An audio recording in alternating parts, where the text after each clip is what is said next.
Basic Psychology, Conformity to Social Roles as investigated by Zimbardo, 1973. Have you heard of the Stanford prison experiment? Yes, I have. It's a famous experiment conducted by Philip Zimbardo in 1973. That's right.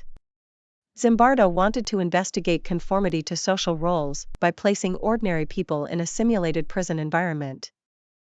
The experiment aimed to observe the interaction between two groups in different social roles in the absence of an obvious authority figure. Exactly.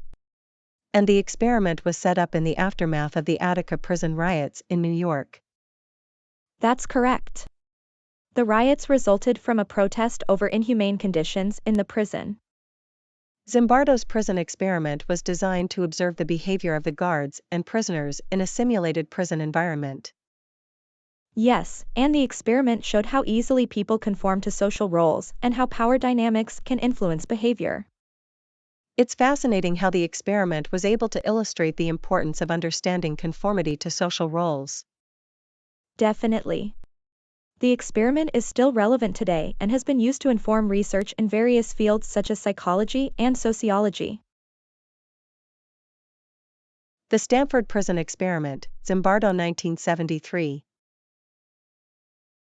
The study aimed to investigate the psychological effects of power and authority on human behavior.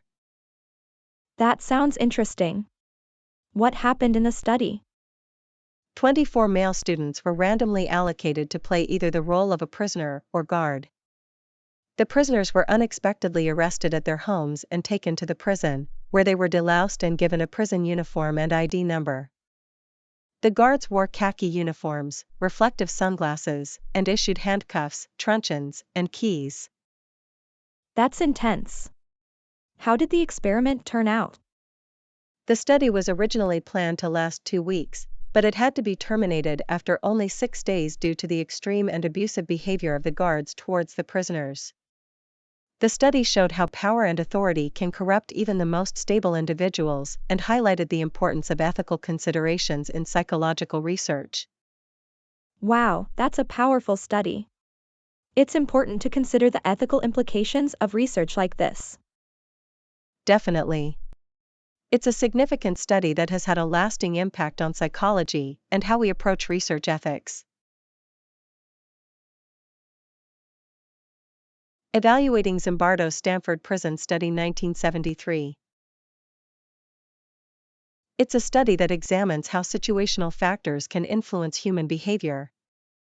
Zimbardo recruited college students to participate in a mock prison environment, where they were assigned to be either a prisoner or a guard.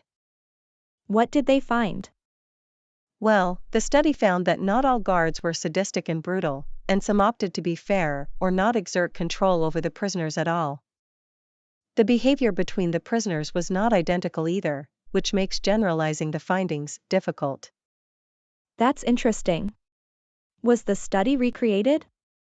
Yes, the BBC recreated the study, and they found that the guards did not identify with their roles, and the prisoners challenged their authority, which undermines Zimbardo's findings. Haslam and Riker point out that this shows the guards were choosing to behave this way rather than simply conforming to the social role itself. What were the real-world applications of the study? The study provided insight into why some of the abuses occurred at Abu Ghraib, as they may have been subject to situational factors making abuse more likely. It also offers us the possibility to reduce this with training and procedures for greater accountability.